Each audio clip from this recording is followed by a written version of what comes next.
இன்னைக்கு இதுல கத்துக்கிட்டதுக்கு உங்க எல்லாருக்கும் ஒரு நல்ல விஷயமா நீங்க ஹெல்த்தியா இருக்கணும், என்னோட ஸ்கின் ஹெல்த்தியா இருக்கணும்னு வந்துட்டு இது எல்லாமே நியூட்ரிஷன் தான். நோ அதர் மெடிசன் போனது இது எதுவுமே மெடிசன் கிடையாது.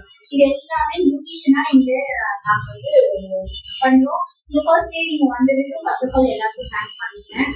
ஃபர்ஸ்ட் டைம் நம்ம எப்பவுமே சோப்பு தென் பவுடர் யூஸ் பண்ண வேண்டாம். இன்னிலிருந்து ஏன் யூஸ் பண்ணக்கூடாதுன்றத சொல்றேன். ஆக்சுவலா சோப் போடும் போது என்னன்னா ஸ்கின் எப்பவுமே ஒரு எண்ணெய் தன்மை இருந்துட்டே இருக்கணும். சோப்பு போட்ட உடனே என்ன ஆகும்னா அந்த ஆயில் போயிட்டு ட்ரை ஆகிட்டு நம்ம நம்மகிட்டே இருக்கிற அந்த ஸ்கின்ல ஆயில் தன்மை ரிமூவ் பண்ணிட்டே இருக்கும். இதனால ட்ரை ஸ்கின் ஆயிட்டு ஸ்கின்ஸ் எல்லாம் நமக்கு சீக்கிரமா சுத்தம் வருது, ஸ்கின் டேமேஜ் ஆகுது, அதுக்கான விஷயம் ஆகுது.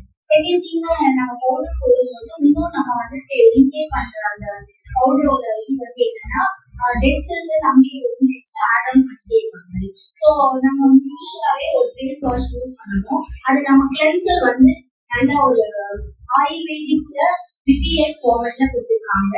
இது என்ன பண்ணணும்னா நம்ம நார்மலா இருக்கிற ஃபேஸ் வாஷோட நல்ல அரோமாவோட நம்ம ஸ்கின் டேன் ஆன ஸ்கின்னை கூட ரிமூவ் பண்றதுக்கு இது ப்ராசஸ் பண்ணணும். செகண்ட் திங் நம்ம எப்பவுமே நம்ம குடிக்கிற தண்ணி நம்ம பாடியில உள்ள இன்டேக் பண்ற மாதிரி நம்ம ஸ்கின்னுக்கு ஹைட்ரேட் பண்றது இந்த ஹைட்ரேஷன் டோனர் நமக்கு சப்போர்ட் பண்றது. தேர்ட் ஒன் நம்ம நார்மலாவே சீரம் எல்லாத்தையும் சொல்லுவாங்க.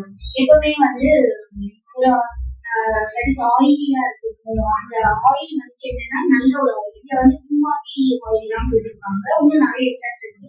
இதை பத்தி நான் டீப்பா எக்ஸ்பிளைன் பண்றேன். இப்ப நீங்க பண்ணும்போது என்னன்னா இந்த ஸ்கின்னோட ஆயில் தண்ணியோடு பண்ணும்போது நல்லா ஹெல்த்தியா க்ளோவா இருக்கிறதுக்கு ஸ்கின் பண்ணுறது. லாஸ்ட் பாத்தீங்கன்னா மாய்ஸ்சரைசர் நம்ம அந்த ஸ்கின்னை டேப் பண்ணி பண்ணும்போது அந்த ஹோல் டேவுமே நல்லா ஸ்கின் ஃப்ரெஷ்ஷாகவும் நல்லா ஹெல்த்தியாகவும் இருக்கிறதுக்கு இது சப்போர்ட் பண்ணுவோம். இது நாலுமே நம்ம எவ்ரிடே நம்ம ஸ்கின்ல பண்ணிட்டு போகும்போதே கண்டிப்பா ஒரு ஸ்கின்னோட சேஞ்சஸ் நம்ம நிறைய விஷயத்த ரிசல்ட்ஸா பார்த்துருவோம். நான் உங்களுக்கு அது கண்டிப்பா உங்க ஸ்கின்னையும் நீங்க பார்க்கறதுக்கு இது ஒரு ஹெல்ப்ஃபுல்லா இருக்கும். எல்லாருக்கும் தேங்க்ஸ். இது கேட்டதுக்கு ரொம்ப ரொம்ப தேங்க்ஸ்.